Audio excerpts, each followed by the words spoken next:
एक लंबे समय पहले एक गांव में अभिनय और अरविंद नामक दो दोस्त रहते थे।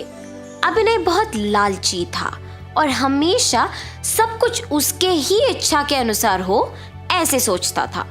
अरविंद बहुत अच्छा इंसान था, वो स्थितियों के अनुसार व्यवहार करता था।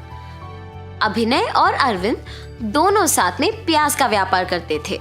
जो प्याज वो बेचते थे उनको वो प्याज की खेती करने वाले किसान से कम पैसे देकर ज्यादा मात्रा में खरीद के दाम बढ़ा के बेचते थे। प्याज, ताजा ताजा प्याज ले लो भाई, ले लो, ऐसे जोर से चिल्ला के अभिनय और अरविंद प्याज बेच रहे थे जब एक आदमी प्याज खरीदने उनके दुकान आता है। 1 किलो प्याज कितना है बाबू? 50 रुपए भाई साहब। अरे, प्याज का दाम बढ़ गया क्या? हाँ जी, बढ़ गया। मैं 5 किलो प्याज लूंगा, 40 में दे दोगे? ठीक है, लीजिए। ये क्या बात हुई अरविंद? तुमने 40 रुपए में हाँ कह दिया। तुम कुछ नहीं जानते हो। मैं बात करता हूँ, रुको। भाई साहब, आप 10 भी किलो ले लेंगे तो भी 40 रुपए के दाम पे प्याज नहीं बेचेंगे हम। हमारा नुकसान होगा। अब आपकी मर्जी। अभिनय के कठोर तरीके से बात करने के कारण वो आदमी वहां से चला जाता है।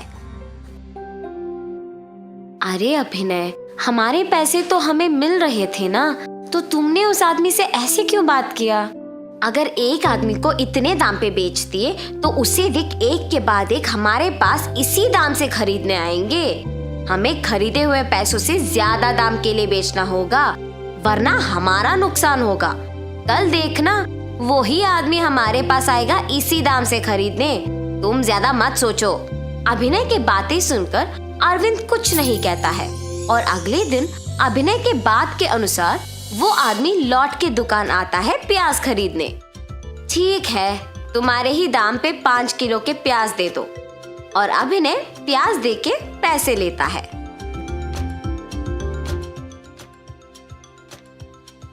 देखा तुमने अरविंद, अगर कल हमने 40 के दाम पे बेचा होता तो 50 रुपयों का नुकसान होता। अभिनय, हमेशा ऐसे जिद्दी होना अच्छा नहीं है। हमें परिस्थितियों के अनुसार चलना होगा, वरना बहुत कठिनाइयों का सामना करना पड़ेगा। है, तुम्हारे कहे के प्रकार करेंगे तो सिर्फ नुकसान मिलेगा। अरविंद अपने दोस्त के खिलाफ ना जाने के इरादे से उसे कुछ नहीं कह पाता है। दुकान में प्याज कम होने के कारण अगले दिन दोनों प्याज खरीदने जाते हैं। अरविंद, इस बार हमने प्याज को ज्यादा दाम पे खरीदा है, इसलिए हमें इनको ज्यादा दाम पे बेचना होगा। ठीक है अभिनय। ऐसे प्याज को ध्यान से बेचने लगते हैं। प्याज को खरीदने के एक दिन बाद उनका दाम बहुत गिर जाता है और ये बात अरविंद को हर रोज की तरह अखबार पढ़ने के कारण अभिनय से पहले पता चलता है। मुझे ये बात तुरंत अभिनय को बताना चाहिए, वरना वो सबको दाम बढ़ा के बताएगा और प्याज नहीं बिकेंगे। और ऐसे अभिनय को बताने जाता है। अभिनय, अभिनय, क्या हुआ अरविंद? क्यों इतना जोर से चिल्ला रहे हो? प्याज का दाम बहुत घट गया। अब तुम दुकान पे आए हुए लोगों को ज्यादा दाम बोल के वापस मत भेजो, बाद में हम ही लोगों को पछताना होगा। क्या तुमने इसीलिए इतने जोर से चिल्लाया? इसमें कौन सी बड़ी बात है? कुछ दिनों में दाम वापस बढ़ जाएगा। इतना ही नहीं, हमें सबसे पहले किसानों के पास जाके सारे प्याज खरीद लेना होगा, ताकि गांव में किसी और के पास बेचने के लिए प्याज ही ना हो। दाम बढ़ने तक हम प्याज को छुपा लेंगे। मगर अभिनय, अगर हम तब तक इंतजार करेंगे तो प्याज खराब हो जाएगा ना, उसके बाद हम ही पछताएंगे और अब जितना पैसे भी नहीं मिलेंगे। अरविंद, तुम ऐसे क्यों सोचते हो? मेरे सोच के अनुसार करेंगे तो ज्यादा पैसे मिलेंगे। इस बार के लिए मेरी बात सुनो बस। ठीक है अभिनय, तुम्हारी मर्जी। और अरविंद अपने दोस्त के मनाने पर प्याज ना बेच के ऐसे ही रखता है और इंतजार करता है कि कब दाम बढ़ेंगे। ऐसे बहुत दिनों के बाद अभिनय को पता चलता है कि प्याज के दाम बढ़ गए हैं और दोनों प्याज बेचने निकलते हैं। दुकान को जाके निधानी से प्याज नीचे लाके 1 किलो को 300 रुपए में बेचना शुरू करते हैं। गांव में कहीं और प्याज न मिलने पर दाम का बढ़ना लोगों को आश्चर्यचकित कर देता है। लोगों को प्याज की जरूरत है और कोई चारा ना होने पर वो 1 किलो के 300 रुपए दे के खरीदते हैं।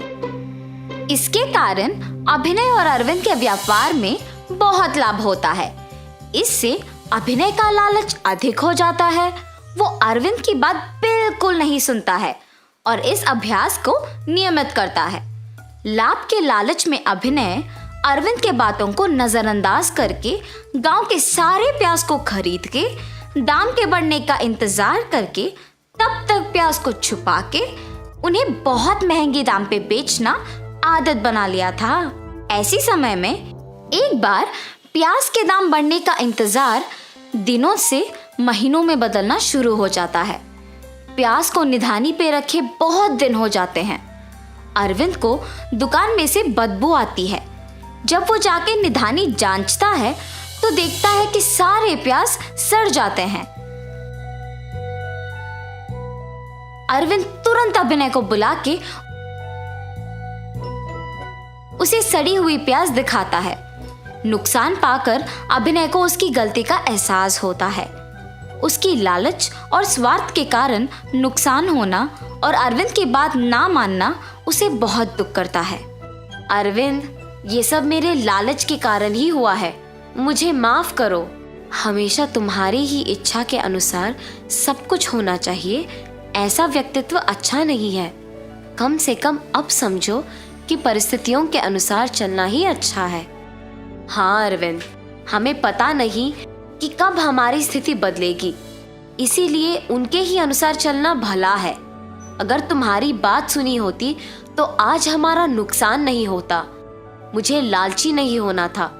अब आगे ऐसे कभी नहीं होगा। तुम्हें अपनी गलती का एहसास हो गया ना, मुझे सिर्फ इतना काफी है। जो हो गया सो हो गया, अब से हम ध्यान रखेंगे।